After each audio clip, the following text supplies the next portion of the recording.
한 평만의 세상 읽기. 저희가 지금 일반 독자분들은 뉴스를 통해 접해서 보셨을 때는 남중국해에서의 긴장 고조라든지 서로 이제 군함이 출격을 하고 해양 작전을 하고 군용기들이 서로 가까이서 지나가면서 긴장을 조성하고 이런 것들에 대해서 굉장히 긴장이 크다고 느끼셨을지 모르겠지만 전문가분들은 오히려 그런 군사적인 분야보다는 기술적인 분야, 인권 같은 가치, 기본적인 분야에서 경쟁이 보다 근본적으로 치열하게 벌어질 것이라고 전망을 해주셨고요. 자연스럽게 두 번째 주제인 한미동맹 문제로 넘어갈 수가 있을 것 같습니다. 이 미중 간의 전략 경쟁과 직결되는 문제가 바로 우리는 어떻게 할 것인가. 정말 이건 몇십 년 동안 계속 고민을 해온 문제 같고요. 이게 말이 좋아서 그런데 전략적 모호성이라는 게 기조가 될 수 없는데 기조가 된 채로 사실은 굉장히 오랜 기간 유지를 해온 게 사실입니다. 그런 식으로 사실은 어려운 정책 결정을 피해왔는데 방금 말씀해 주신 여러 상황들, 예를 들면 쿼드 라든지 미국이 주도하는 중국을 압박하기 위해서 인도와 호주, 일본과 함께하는 쿼드라는 연합체를 플러스로 확장을 했을 때 한국은 어떻게 할 것인가? 화웨이를 제재를 세게 한다는데 우리의 LG U 플러스는 화웨이를 쓰고 있는데 어떻게 하면 좋지? 이런 고민들이 일반 독자분들한테도 이제 낯설지 않을 정도로 가깝게 다가온 문제가 될 것 같고요. 그래서 이어지는 질문은 그래서 우린 어떡하지?입니다. 예. 결국은 모든 상황이 작용과 반작용에 의해서 흘러갈 가능성이 크고요. 작용이라는 거는 바로 우리의 이런 전략적 모호성 기조를 그대로 유지하도록 미국과 중국이 그냥 둘 것인가 라는 문제를 이어주는 것 같습니다. 그래서 이런 부분에 대해서 미국과 중국은 좀 어떤 입장을 보일 것인지가 좀 궁금하고요. 예를 들면 바이든 행정부가 들어서면서 동맹이 복원될 것이란 기대감이 굉장히 높고 실제 그런 메시지가 나오고 있지만 기대를 하는 만큼 요구도 커진다라는 거 역시 현실인 것 같습니다. 그러면 그 커지는 요구를 우리한테 어떤 식으로 투영을 하려고 할 것인지, 그리고 중국의 입장에서는 만약에 우리가 한미동맹을 중심으로 한미동맹과 가치를 공유한다는 원칙을 정한다면 우리 여러 국민에게 진짜 트라우마로 남아있는 사드 보복 같은 상황을 우린 또 상정을 해야 하는지, 중국은 또 그렇게 할 것인지, 우린 대비를 어떻게 해야 되는지, 이런 좀 포괄적인 질문을 한번 던져보고 싶고요. 이 부분에 대해서는 우리 신정승 대사님께서 먼저 말씀을 해주시면 좋을 것 같습니다. 예, 어쩌면 지금 정부를 비롯해서 한국 사람들이 가장 많이 걱정을 하고 관심을 갖고 있는 그런 이슈가 아닌가 생각을 합니다. 아까 모두에도 말씀드렸지만은 바이든 행정부 대통령을 비롯해서 고위 관계자들 모두 동맹을 중시한다고 그러고 어떤 이슈들과 동맹에 대해서 동맹들과 아주 긴밀히 협의하겠다 하는 입장을 밝히고 있죠. 제가 이해하기로는 주요 관계자들 모두 서로 마음은 같고 이념은 같고 가치는 같다 하더라도 또 처해진 상황은 다를 수 있다 하는 점을 어느 정도 이해하고 있는 것이 아닌가, 전 그렇게 보고 있습니다. 그렇기 때문에 동맹국가 그때그때 그 나라의 사정을 충분히 고려해서 협의해 나가지 않을까 이렇게 생각한다면 과거처럼 미국이나 중국이냐 선택을 해야 하는 그런 강요하는 그런 분위기보다는 사안에 따라서 동맹국들이나 협력국가 어떻게 서로 절충해 나가고 협의해 나갈까 하는 것이 더 중요해지지 않을까 생각을 합니다. 사실 한국은 잘 아시다시피 민주주의와 시장경제 그리고 이 다자 협력을 중시해 왔죠. 특히 이 한국같이 상대적으로 규모가 작은 그런 나라에서는 제가 보기엔 가급적 아주 크고 작은 어떤 그 국제협력 네트워크에 가급적 많이 참여를 해서 거기서 한국의 목소리를 내고 한국이 원하는 방향으로 어떤 룰이 제정되거나 전적으로 분위기가 흘러가도록 하는 것이 우리한테 더 낫지 않을까 이렇게 생각을 합니다. 그렇기 때문에 연내에 개최될 것으로 보이는 민주주의 정상회의 이런 데서도 저희 적극 참여해서 한국의 목소리를 낼 필요가 있다. 저는 그렇게 생각을 하고요. 두 번째로는 사실은 아까 분이 말씀하셨습니다마는 미국이 지금 중국과의 경쟁에서 어떻게 보면 가장 중심에 두고 있는 것은 장기적인 관점에서 미국 스스로의 경쟁력을 키워야 되겠다 하는 생각인 것 같아요. 그래서 뭐 교육이라든가 의료 사법제도 계획을 비롯해 갖고 R&D 투자를 확대한다거나 아니면 내부 인프라 건설 적극 투자하겠다 하는 그런 얘기를 꺼내고 있습니다. 뭐 이런 거 관련해서 저희들이 앞으로 미국과 어떻게 보면은 미래 산업을 위한 R&D 문제라든가 또 새로운 기술의 표준을 제정하는 문제 이런 부분에 대해서 한미 간의 협력을 확대하고 또 인도 태평양 지역에서 최근에 와서 쿼드에도 다 열렸습니다마는 동남아 아세안 국가들의 중요성이 굉장히 부각되고 있는데 그런 점에서 이런 인도 태평양 지역에서의 어떤 경제 협력이라든가 아니면은 다른 우리가 비전통 안보 분야에서 어떤 협력 분야들에서 한미 간의 협조를 더 강화시킬 수 있는 그런 분야에서 우리가 더 노력할 수 있지 않을까 저렇게 생각을 합니다. 네, 이런 상황에서 뭔가 자꾸 하지 않으려고 하기보다는 여러 기재와 협력체에 많이 참여하는 식으로 적극적으로 우리 그러니까 구체적으로 어느 편 가르기보다는 그 사안에 따라서 우리가 가급적이면 협력할 건 협력하는 그런 방향을 모색하는 것이 좋겠다는 그런 말씀입니다.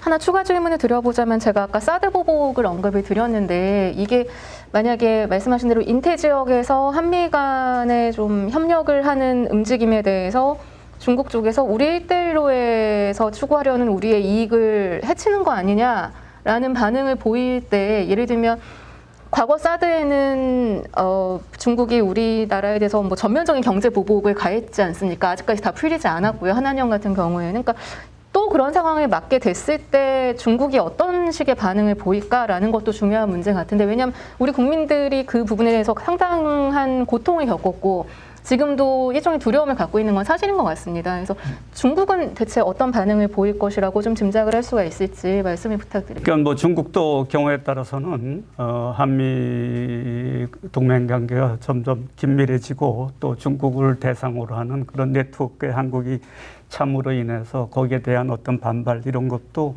뭐 있을 것이라고 저는 생각을 합니다. 결국 한국 입장에서는 한미동맹을 발전시켜 나가면서 또 한중 간의 전략 협력 동반자 관계도 역시 병행시켜서 유지한 그런 과제를 안고 있고 그걸 위해서 앞으로도 계속 노력하는 것이 불안스럽다 이렇게 생각을 합니다만은 점점 더 이제 선택을 할 수밖에 없는 상황이 된다면 역시 한국의 국익에 따라서 우리의 원칙이 뭐고 그거를 남들이 충분히 납득할 수 있는 그런 논리를 갖고 중국에 대해서 또 설득을 하고 또 필요하면은 미국에 대해서 설득해 나가는 그러니까 케이스 바이 케이스로 그렇게 해 나갈 수밖에 없지 않을까. 막 그런 과정에서 뭐 경제 보복이 있든 뭐 했든 그건 또 우리가 어느 정도는 또 감내하겠다 하는 그런 의지도 있어야 하지 않을까 하는 생각을 저는 하고 있습니다. 네, 같은 질문 박용호 위원장님께 드리겠습니다. 우리는 어떻게 해야 될까? 네, 미국, 중국은 어떻게 할까? 사실 그 한반도가 위치한 지정학, 지전략 또는 그 우리 경우는 중국이 바로 이웃에 있고 거대 국가이고 세계 경제력이 막강하기 때문에 이제 경제적 그 상호 의존 관계를 염두에 두지 않을 수 없는데 그럼에도 불구하고 저는 한국이 전략적으로 우선순위를 분명히 할 필요가 있다라고 생각을 합니다. 우리 대한민국 헌법, 자유민주적 질서, 그 다음에 민주주의, 인권 이런 가치를 중시를 하죠.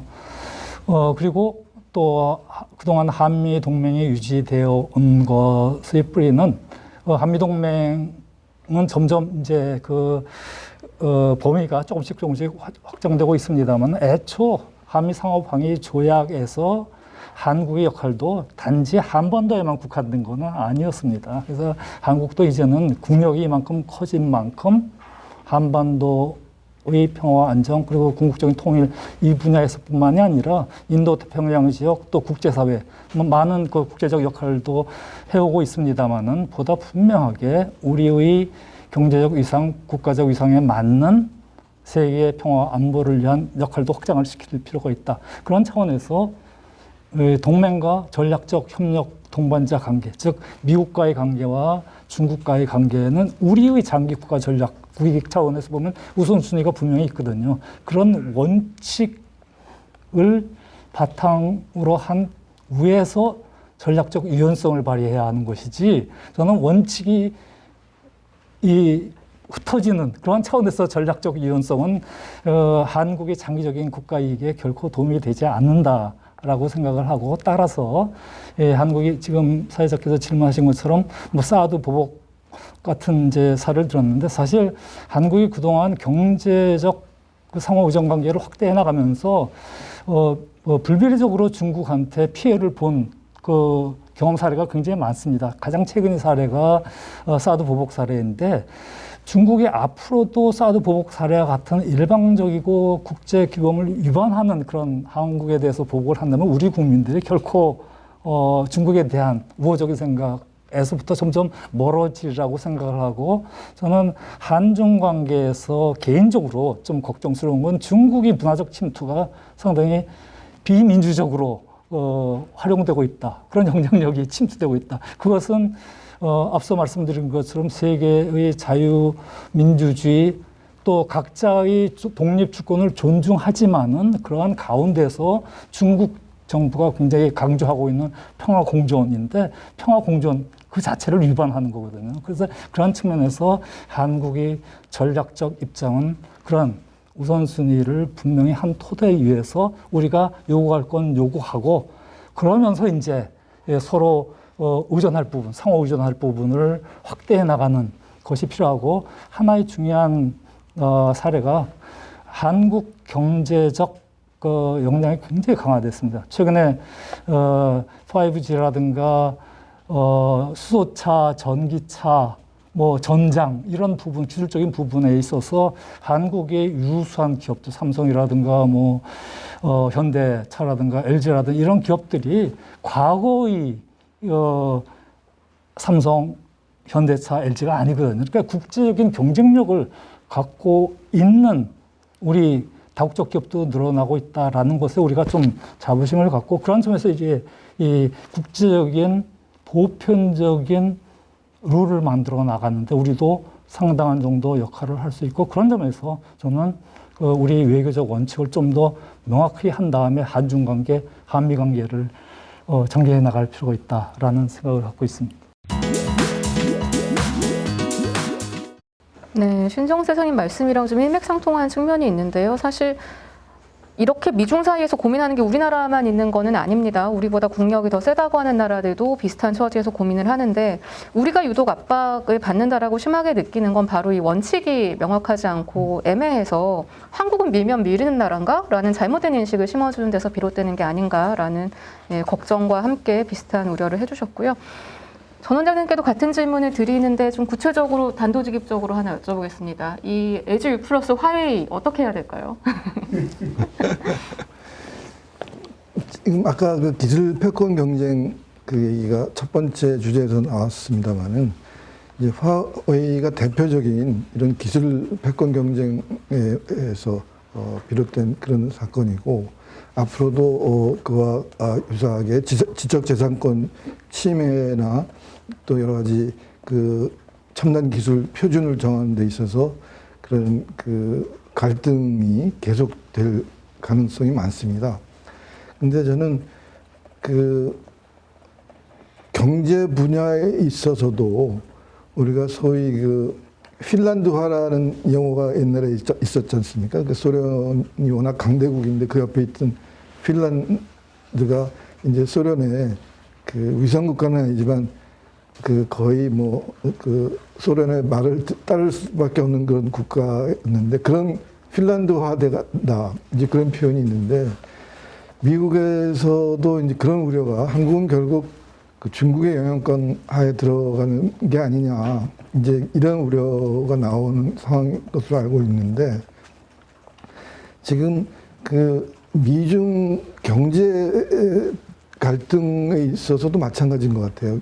이게 앞으로 현재 이제 그 가트 WTO로 그 상징되는 이런 그 자유무역 이런 것이 지금 상당히 위협받고 있는 게 WTO의 그게 약해지면서 이런 양자간 FDA라든지 다자 FDA라든지 이렇게 지금 변질되어 있는데 결국은 앞으로 이런 국제 규범과 원칙을 중시하면서 다자 이런 그 WTO를 개혁해서 다시 복원하는 그런 것이 그렇게 돌아가야 한다는 것이 이제 가장 다수의 견해인 것 같습니다. 그래서 경제 문제에 있어서도 사안별로 그때 이의 득실을 따라서 결정하는 것보다는 결국은 국제적인 규범과 원칙을 확실히 하고 뭐 혹시 예외가 있다면 한국의 아주 핵심 이익이 이것은 어쩔 수 없다. 이런 예외 정도는 모를까. 결국은 이제 국제적인 그 규범과 원칙을 바탕으로 하는 그런 것이 필요하다고 보고요. 따라서 이런 지적 재산권의 침해 문제는 우리도 이제 과거에는 우리도 기술 수준이 낮았을 때는 그런 좀 개도국으로서 불가피한 측면이 있었지만 이제는 우리의 이해관계 자체도 그 우리의 기술을 보호받아야 되는 그런 수준에 있기 때문에 비교적 그런 원칙에 입각한 그런 선택을 해야 된다고 저는 봅니다.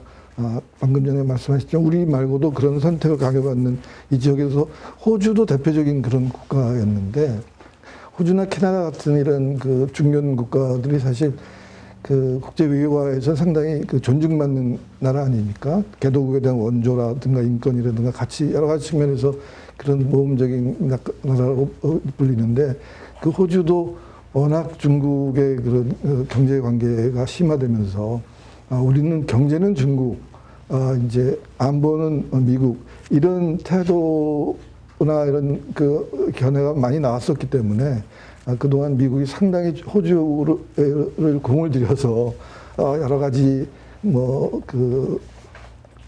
설득과 그런 압박을 해서 이제는 이제 호주도 어느 정도 입장이 정리된 걸로 알고 있습니다. 우리나라의 경우에도 외교는 물론이겠지만 이런 경제 문제에 있어서도 국제 규범과 원칙 그리고 우리가 이념을 같이 하고 문제 인식을 같이 하는 소위 그 like-minded country 간의 그런 그 결속을 중시하는 그런 방향으로 가는 것이 원칙에 맞는 일이다 그렇게 생각하고 있습니다. 저 U+ 화웨이 질문 드렸는데 그렇다면 우리가 이런 원칙을 정해서 예를 들면 미국이 우려하는 바는 백도어에 대한 문제들이잖아요. 이걸 통해서 결국 중국 공산당으로 기밀 정보와 중요한 정보들이 유출된다라는 건데 그거를 우리가 안전 조치를 할 자신이 있으면 계속 기업의 선택에 따라 자유에 맡기고 할 수 있다라는 입장으로 저희가 이해를 해도 될까요? 적어도 네, 그 정도로 원칙이 있다면 맞설 수 있는 한국이 이제 중견 국가이기 때문에 그런 자기 자체의 목소리를 논리적인 기반, 상대방을 설득할 수 있는 그런 원칙과 논리를 가지고 정해야 된다고 봅니다. 네. 제가 한 가지만 제가 추가하고 싶은 게 있는데 원칙도 참 중요하고 우리 뭐 다 저도 뭐 전적으로 공감을 합니다.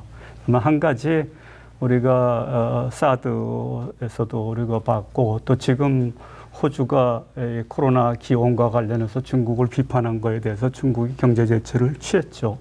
이런 사례에서 보면은 미국을 비롯한 국제사회가 거기에서 어떠한 대응도 하지 못했다 하는 것을 느끼게 됩니다. 그래서 미국이 소위 동맹국들이나 파트너 국가들하고 힘을 합쳐서 중국을 견제하는 어떤 조치를 취할 때는 바로 그런 부분도 미국이 적극적으로 검토를 해서 적어도 특정한 나라가 그런 행위로 인해서 과다하게 피해를 입지 않도록 하는 그런 노력도 병행되지 않을까 저는 그렇게 생각을 합니다. 네, 굉장히 좋은 포인트 짚어주셨고요. 이 가치 외교를 추구를 할 때 한축만 하는 게 아니라 그거에 동참하는 국가들이 맞닥뜨리게 될 리스크에 대한 관리도 미국이 포괄적으로 생각을 해야 하고 할 것으로 보인다라는 말씀이셨고요. 신각수 회사님께도 같은 질문 드리면서 추가 질문을 하나 아예 같이 드리겠습니다. 같은 맥락에서 이어지는 이야기인데 바이든 행정부는 트럼프 행정부 때와는 비교도 안 되게 한미일 안보 공조를 강화할 것으로 예상이 많이 되고 있고 벌써 그런 메시지가 음으로 양으로 우리 정부에도 전달이 되고 있는 것으로 알고 있습니다. 다음 분야에서 한일 관계를 짚어보겠지만 어쨌든 트럼프 시대와 문재인 정부가 맞물리면서 한일 관계가 악화되고 그 여파로 한미일 공조도 크게 악화된 것은 사실이고요. 그럼 이제 바이든 정부가 새로 출범하는 거에 맞춰서 우리 정부는 한미일 안보 공조에 어떤 분야에서 어느 정도까지 협력을 할 수 있을 것이라고 전망을 하시고 좀 바람직한 방향이 있다면 어떤 접근을 하는 게 좋다고 보시는지 여기에는 물론 쿼드에 참여를 할 수 있을지에 대한 문제도 포함이 될 것 같습니다. 예, 그래서 포괄적인 질문 추가로 같이 드릴게요. 예, 바이든 정부가 출범하면서 아까 말씀드린 대로 동맹 중시를 중요한 원칙으로 삼고 있기 때문에 한미 동맹 관계도 트럼프 정부보다는 훨씬 환경이 좋아질 것은 틀림이 없는 것 같습니다. 다만 이제 우리가 구체적으로 들어가면 꼭 그렇지만도 않다라는 것을 이제 염두에 둬야 하는 것이 뭐냐면 동맹을 중시하지만 또한 동맹의 책임도 중시한다는 점을 우리가 간과해서는 안 될 것 같습니다. 우리가 이게 지금 미국이 대중정책의 근간이 되는 건 뭐냐면 미국이 그동안 유지해왔던 자유주의 질서에 대한 중국의 그것을 현상 변경을 시도하려는 수정주의 세력으로 규정하고 경쟁관계에 놓고 있단 말입니다.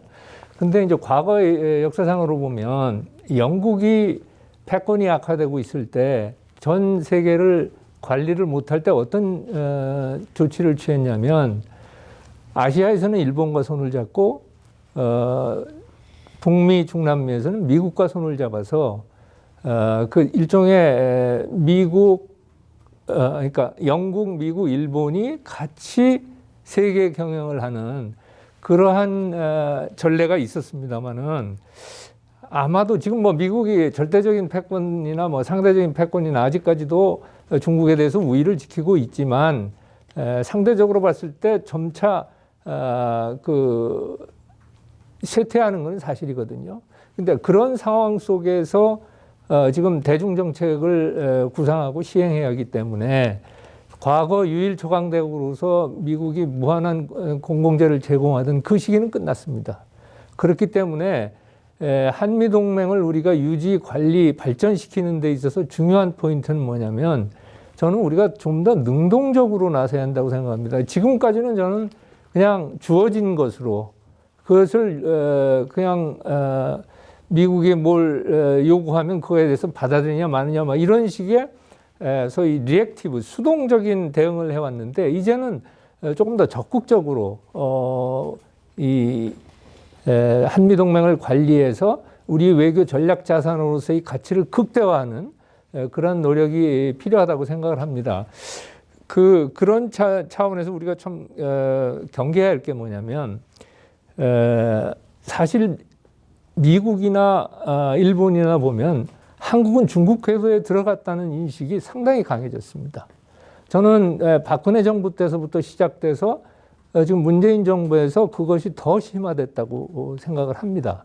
그래서 사실 외교에 있어서 중요한 것이 현실도 중요하지만 인식이 더 중요할 때가 많습니다. 그래서 이런 중국 경사론을 우리가 불식시키지 않으면 지금도 보면은 바이든 대통령이 통화한 내용을 보면 우리나라에서만 인도태평양 전략을 언급하지 않았습니다. 나머지 일본, 호주, 인도 정상과의 통화에서는 그걸 언급하고 그걸 발전시켜 나가겠다고 했는데 우린 뺐단 말이에요. 당연한 결과인지는 모르겠습니다만 이런 것들이 결국은 우리가 한미동맹이라는 아주 중요한 전략 자산을 활용하는 데 있어서 굉장히 흠결이 있는 그런 결과를 가져오는 거고요. 또 하나는 최근에 우리 외교 정책을 보면은 굉장히 로컬라이즈되어 있습니다. 한반도 위주입니다. 특히 북한하고 중국 위주의 정책을 취하다 보니까 지역과 세계적인 안목에서 세상이 돌아가는 것과 보조를 맞춰서 우리 외교 정책을 조정하는데 좀 소홀히 하지 않았나. 거기에 좀 문제가 많은 게 아닌가. 이런 생각을 하게 되고요. 저는 앞으로 이제 한미동맹을 이제 기회가 온 거거든요. 어떤 면에서 보면 한미동맹을 발전시킬 기회가 있는데 그렇게 하기 위해서는 크게 봐서 한 5-6가지 잘 처리를 해야지 됩니다. 맨 뒤에 이제 우리가 다룰 북한 핵 문제와 관련해서 북한을 어떻게 할 것인가에 대해서도 좀 더 현실적인 정책을 우리가 취하지 않으면 우리는 오히려 미국과 일본이 협의한 그런 틀 속에서 끌려가는 그런 현상이 벌어질 수가 있고요. 아까 질문 주신 그 한미일 삼각협력 문제도 저는 마찬가지라고 생각을 합니다. 지금 뭐 문재인 정부 1년 조금 남았습니다만은 이 시간 내에 정말 난제 중에 난제인 강제동원 문제하고 일본군 위안부 문제를 얼마만큼 진전시킬 것인가에 저는 달려 있다고 봅니다. 지금 워싱턴에서 서울과 도쿄에 상당히 압력이 가는 걸로 저는 알고 있습니다만 이 두 문제에 대해서 우리 정부가 좀 더 적극적으로 해결책도 내고 피해자도 설득하고 피해자 지원단체도 설득하는 이런 노력이 없다면 저는 거기에 따른 비용 지불을 우리가 많이 하게 될 것 같고요. 인도 태평양 전략은 아까 우리 신 대사님, 박 교수님 말씀하셨듯이 저는 우리가 적극 참여해야지 됩니다. 왜? 자유롭고 열린 인도 태평양은 우리가 원하는 겁니다. 미국도 원하지만 우리도 원하는 건데 그거를 신남방 정책하고 연결해가지고 그냥 어디 걸치는 식으로 이런 식으로 외교를 해가지고서 어떻게 우리가 동맹국으로서 우리의 가치를 보존하고 늘려갈 수 있을지 저는 굉장히 의문입니다. 그 다음에 이제 네 번째 조금 한미 간의 문제가 될 게 아마 전시작전권, 작전통제권 전환 문제인데 이걸 우리가 무리하게 추구할 경우에는 저는 거기에 따른 역효과를 얻게 되리라고 봅니다. 저는 조건이 충족되지 않으면 절대로 전시작전권은 우리가 그걸 가져와서도 안 되고 가져오려고 노력해서도 안 됩니다. 왜냐하면 이건 앞으로 마지막 문제인 주한미군 문제도 관련이 되기 때문에 그렇습니다. 지금 이 바이든 정부 들어서 글로벌 포스처 리뷰를 하고 있지 않습니까? 전 세계 해외 주둔 미군의 소요와 재구성 이것을 지금 검토하고 있는데 제가 보기에는 우리가 위치한 동아시아에서는 육군보다는 해공군 위주로 갈 겁니다. 그리고 육군은 재배치할 가능성이 커요. 그런데 주한미군의 핵심 주력은 보병입니다. 육군 보병입니다. 그래서 거기에 영향을 받을 가능성이 지금 있기 때문에 그걸 둘러싸고도 한미 간에 좀 이견이 있을 가능성이 있기 때문에 이런 것들 총체적으로 좀 우리 정부가 적극 검토해서 이것이 부담이 아니라 이걸 자산으로 해서 한미동맹을 강화하고 그걸 했을 때 저는 중국이 우리를 보는 눈이 달라진다고 생각합니다. 중국의 수사와 행동은 다릅니다. 중국의 수사에 정말 수사에 능한 외교를 하는 나라가 저는 중국이라고 생각합니다. 행동과 조치가 따르지 않는데 거기에 현혹됐다가는 우리는 언제든지 당할 수 있다는 거. 그리고 아까 우리 신 대사님 아주 좋은 지적을 해주셨습니다. 동맹에 대해서 우리는 미국에 대해서 강하게 요구해야 합니다. 우리가 사드 했을 때 너희들 뭘 도와줬느냐. 그렇게 해갖고서 어떻게 미국과 함께 우리가 행동하겠느냐. 그러니까 미국이 내세우는 가치에 동맹국이나 파트너 국가들이 협조했을 때 권위주의 국가로부터 어떤 그 제재나 뭐 이런 걸 받았을 때 그걸 전체가 합심해서 그걸 막아주는 그리고 대항하는 그런 노력을 해줘야 한다고 생각합니다. 네, 그 좋은 말씀을 많이 해주셨는데 딱 저한테 꽂히는 메시지는 동맹을 당연히 여기면 안 된다. 동맹을 당연시하지 말자라는 메시지를 내주신 걸로 생각이 되고요. 공감이 많이 가는 게 한동안 국무부에서 한국 정부를 원 폴리시 컨트리라고 불렀다고 합니다. 한국은 다른 거 다 필요 없고 북핵 문제에서만 우리가 호응을 해주면 다른 문제에 대해서는 제기하지 않는다라는 이야기도 굉장히 속이 상했던 기억이 나는데 그 신 대사님 언급해 주신 그 정상 간 통화 내용이 뭐였냐 하면 제가 정확히 기억을 하는데 한미 정상간 통화에서는 한미 동맹을 동북아 지역의 린치핀이라고 표현을 했고요. 그리고 일본 정상과의 통화에서는 인도 태평양 지역의 코너스톤이라고 표현을 했고요. 호주 정상과의 통화에서는 미호 동맹이 글로벌 앵커라고 표현을 합니다. 물론 바이든 행정부가 동맹에 있어서 차별을 둘 거라고 생각은 하진 않습니다. 근데 이 용어라는 것이 함의하는 바가 크기 때문에 아무래도 그걸 보면서 저희가 드는 생각은 한미동맹은 북한 대응용 정도로만 생각을 하는 건가라는 느낌이 좀 들었고요. 신 대사님 말씀 중에 우리가 트럼프 임기 내내 주한미군 철수 협박을 받았는데 오히려 정말로 지상군 규모 조정은 바이든 정부에서 이루어질 수도 있다. 이런 생각까지 해야 된다라는 경각심을 좀 불러일으키셔 주신 점도 감사하게 생각을 합니다.